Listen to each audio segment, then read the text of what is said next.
MDH chana masala. ಈಗ ಕಡಲೆ ಇರಲಿ, ಹಲಸಂಡೆ ಬೀಜ, ಕಪ್ಪು ಕಡಲೆ ಅಥವಾ ಬಿಳಿ ಕಡಲೆ, ಎಲ್ಲವೂ ಸ್ವಾದಿಷ್ಟವಾಗುತ್ತೆ. ಲೇಡಿ ಸೂಪರ್ ಸ್ಟಾರ್ ಶಫಾಲಿಗೆ ಅವರಿದಂತ ಕ್ಯಾಪ್ಟನ್ಸಿ, ಹ್ಯಾರಿಸ್ ರೌಫ್ಗೆ ಐಸಿಸಿ ಬ್ಯಾನ್ ಶಿಕ್ಷೆ. ಈ ಸುದ್ದಿಯನ್ನು ನೋಡೋಣ ಕ್ರೀಡೆ ಸಿನಿಮಾ ನ್ಯೂಸ್ ಟಾಪ್ 9 ನಲ್ಲಿ. ಮಹಿಳಾ ವಿಶ್ವಕಪ್ನಲ್ಲಿ ಪಂದ್ಯಶ್ರೇಷ್ಠ ಪ್ರಶಸ್ತಿ ಗೆದ್ದ ಶಫಾಲಿ ವರ್ಮಾ ಇದೀಗ ಸೀನಿಯರ್ ಮಹಿಳಾ ಅಂತರ್ವಲಯ T20 ಟ್ರೋಫಿಯಲ್ಲಿ ಉತ್ತರ ವಲಯ ತಂಡದ ನಾಯಕಿಯಾಗಿ ನೇಮಕಗೊಂಡಿದ್ದಾರೆ. ಬದಲಿ ಆಟಗಾರ್ತಿಯಾಗಿ ತಂಡ ಸೇರಿ ಫೈನಲ್ನಲ್ಲಿ 87 ರನ್ ಹಾಗೂ 2 ವಿಕೆಟ್ ಪಡೆದು ಭಾರತಕ್ಕೆ ವಿಶ್ವಕಪ್ ಗೆಲ್ಲಿಸಿದ್ರು. ನವೆಂಬರ್ 4ರಿಂದ ಆರಂಭವಾಗುವ ಟ್ರೋಫಿಯಲ್ಲಿ ಶಫಾಲಿ ತಂಡವನ್ನ ಮುನ್ನಡೆಸಲಿದ್ದಾರೆ. ಪಾಕಿಸ್ತಾನ ತಂಡದ ಕ್ರಿಕೆಟಿಗ ಹ್ಯಾರಿಸ್ ರೌಫ್ಗೆ ಅಂತಾರಾಷ್ಟ್ರೀಯ ಕ್ರಿಕೆಟ್ ಮಂಡಳಿ ಬ್ಯಾನ್ ಶಿಕ್ಷೆ ವಿಧಿಸಿದೆ. ಏಷ್ಯಾ ಕಪ್ನಲ್ಲಿ ಭಾರತ ವಿರುದ್ಧದ ಪಂದ್ಯದಲ್ಲಿ ರಫೇಲ್ ಯುದ್ಧ ವಿಮಾನದ ಬಗ್ಗೆ ಹ್ಯಾರಿಸ್ ವ್ಯಂಗ್ಯ ಮಾಡಿದ್ರು. ಹೀಗಾಗಿ ಹ್ಯಾರಿಸ್ ರೌಫ್ಗೆ ಐಸಿಸಿ 2 ಪಂದ್ಯಗಳ ನಿಷೇಧ ಹೇರಿದೆ. ಅಂತಾರಾಷ್ಟ್ರೀಯ ಕ್ರಿಕೆಟ್ಗೆ ವಿದಾಯ ಹೇಳಿದ್ದ ಅಶ್ವಿನ್ 2025-26ರ ಬಿಗ್ ಬ್ಯಾಶ್ ಲೀಗ್ನಲ್ಲಿ ಸಿಡ್ನಿ ಥಂಡರ್ ಪರ ಪಾದಾರ್ಪಣೆ ಮಾಡಬೇಕಾಗಿತ್ತು. ಆದರೆ ಮೊಣಕಾಲಿನ ಗಾಯದಿಂದಾಗಿ ಅವರು ಬಿಬಿಎಲ್ ಮತ್ತು ಹಾಂಗ್ಕಾಂಗ್ ಸಿಕ್ಸರ್ಸ್ ಲೀಗ್ಗಳಿಂದ ಹಿಂದೆ ಸರಿದಿದ್ದಾರೆ. ಇದು ಬಿಬಿಎಲ್ನಲ್ಲಿ ಆಡಬೇಕಾಗಿದ್ದ ಮೊದಲ ಭಾರತೀಯ ಪುರುಷ ಕ್ರಿಕೆಟಿಗನಾಗುವ ಅವರ ಅವಕಾಶಕ್ಕೆ ಹಿನ್ನಡೆಯಾಗಿದೆ. ಅಶ್ವಿನ್ ಚೇತರಿಕೆಗೆ ಗಮನ ಹರಿಸಿದ್ದಾರೆ.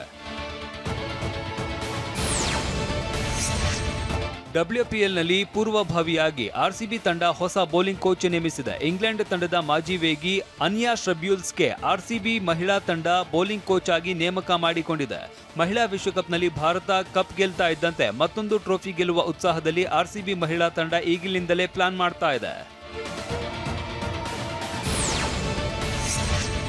ರಣಜಿ ಟ್ರೋಫಿಯಲ್ಲಿ ಕರ್ನಾಟಕ ತಂಡ ಕೇರಳ ವಿರುದ್ಧ ಇನ್ನಿಂಗ್ಸ್ ಹಾಗೂ 164 ರನ್ಗಳ ಭರ್ಜರಿ ಗೆಲುವನ್ನ ಸಾಧಿಸಿದೆ. ಈ ಭರ್ಜರಿ ಗೆಲುವಿನ ಮೂಲಕ ಮಯಾಂಕ್ ಅಗರ್ವಾಲ್ ಅವರ ನಾಯಕತ್ವದ ಕರ್ನಾಟಕ ತಂಡ ಟೂರ್ನಿಯ ಎಲೈಟ್ ಬಿ ಪಾಯಿಂಟ್ಸ್ ಟೇಬಲ್ನಲ್ಲಿ 11 ಅಂಕಗಳ ಮೂಲಕ 2ನೇ ಸ್ಥಾನಕ್ಕೆ ಲಗ್ಗೆ ಇಟ್ಟಿದೆ.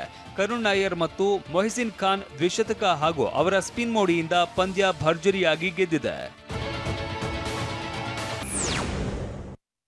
ಏರ್ ಇಂಡಿಯಾ ವಿಮಾನದ ದುರಂತದಲ್ಲಿ ಬದುಕುಳಿದಿದ್ದಂತಹ ಏಕೈಕ ವ್ಯಕ್ತಿ ಸ್ಫೋಟಕ ಮಾಹಿತಿಯನ್ನು ತೆರೆದಿಟ್ಟಿದ್ದಾನೆ. ಈ ಸುದ್ದಿಯನ್ನು ನೋಡೋಣ ದೇಶ ವಿದೇಶ ನ್ಯೂಸ್ ಟಾಪ್ 9 ನಲ್ಲಿ. ಬಿಹಾರ ವಿಧಾನಸಭಾ ಚುನಾವಣಾ ಅಖಾಡ ರಂಗೇರಿದೆ. ಬಿಹಾರದಲ್ಲಿ ಮೊದಲ ಹಂತದ ಮತದಾನದ ಪ್ರಚಾರಕ್ಕೆ ನಿನ್ನೆ ತೆರೆ ಬಿದ್ದಿದೆ. ನಾಳೆ ವಿಧಾನಸಭಾ ಚುನಾವಣೆ ಮೊದಲ ಹಂತದ ಮತದಾನ ನಡೆಯಲಿದೆ. ಮಹಾಗಠಬಂಧನ್ ಸಿಎಂ ಅಭ್ಯರ್ಥಿ ತೇಜಸ್ವಿ ಯಾದವ್ ಸೇರಿದಂತೆ ಹಲವರ ಭವಿಷ್ಯ ಮತದಾರರು ಬರೆಯಲಿದ್ದಾರೆ. ಅಲ್ಲದೆ ಎನ್ಡಿಎ ಮೈತ್ರಿಕೂಟದ ಹಲವು ಘಟಾನುಘಟಿ ನಾಯಕರ ಭವಿಷ್ಯವನ್ನ ನಿರ್ಧರಿಸಲಿದ್ದಾರೆ. ನಾಳೆ 121 ಕ್ಷೇತ್ರಗಳಿಗೆ ಮೊದಲ ಹಂತದ ವೋಟಿಂಗ್ ನಡೆಯಲಿದ್ದು ಚುನಾವಣಾ ಆಯೋಗ ಸಕಲ ಸಿದ್ಧತೆ ಮಾಡಿಕೊಂಡಿದೆ. ಬಿಹಾರದ ಕುಟುಂಬದಲ್ಲಿ ಸಾರ್ವಜನಿಕ ರ್ಯಾಲಿಯನ್ನು ಉದ್ದೇಶಿಸಿ ಲೋಕಸಭೆಯ ವಿರೋಧ ಪಕ್ಷದ ನಾಯಕ ರಾಹುಲ್ ಗಾಂಧಿ ಮಾತನಾಡಿದ್ದಾರೆ. ದೇಶದಲ್ಲಿ ಕೇವಲ 10% ಇರುವ ಮೇಲುಜಾತಿಯ ಸಮುದಾಯದ ಭಾರತೀಯ ಸೇನೆಯನ್ನ ನಿಯಂತ್ರಿಸ್ತಾ ಇದೆ ಅಂತ ಸ್ಫೋಟಕ ಆರೋಪ ಮಾಡಿದ್ದಾರೆ. ಮೇಲುಜಾತಿಯವರೇ ಭಾರತೀಯ ಸೇನೆ ನಿಯಂತ್ರಿಸ್ತಾ ಇದ್ದಾರೆ. ಹಿರಿಯ ಅಧಿಕಾರಿಗಳು, ಬ್ಯೂರೋಕ್ರಸಿ, ಕಾರ್ಪೊರೇಟ್ ಕಂಪನಿ, ನ್ಯಾಯಾಂಗ ವ್ಯವಸ್ಥೆಯಲ್ಲಿ ಮೇಲುಜಾತಿಯವರೇ ಇದ್ದಾರೆ. ಇನ್ನುಳಿದ 90% ಜನರಿಗೆ ಪ್ರತಿನಿಧಿ ಇಲ್ಲ ಅಂತ ರಾಹುಲ್ ಹೇಳಿದ್ದಾರೆ. ಜಮ್ಮು ಕಾಶ್ಮೀರದಲ್ಲಿ ಹಿಮಮಳೆ ಸುರಿತಾ ಇದೆ.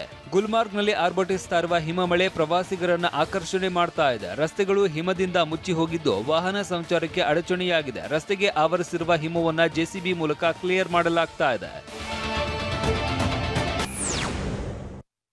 ವಾಹ್, ಯಾಕೆ ಈಗ ಬಂತ ಸ್ವಾದ? ಖಂಡಿತ ಈಗ ಬಂತು ಅಸಲಿ ಸ್ವಾದ. MDH chunky chaat masala life ಅಲ್ಲಿ ಅಸಲಿ ಸ್ವಾದ ತರುತ್ತೆ. ಅಸಲಿ ಮಸಾಲ, MDH.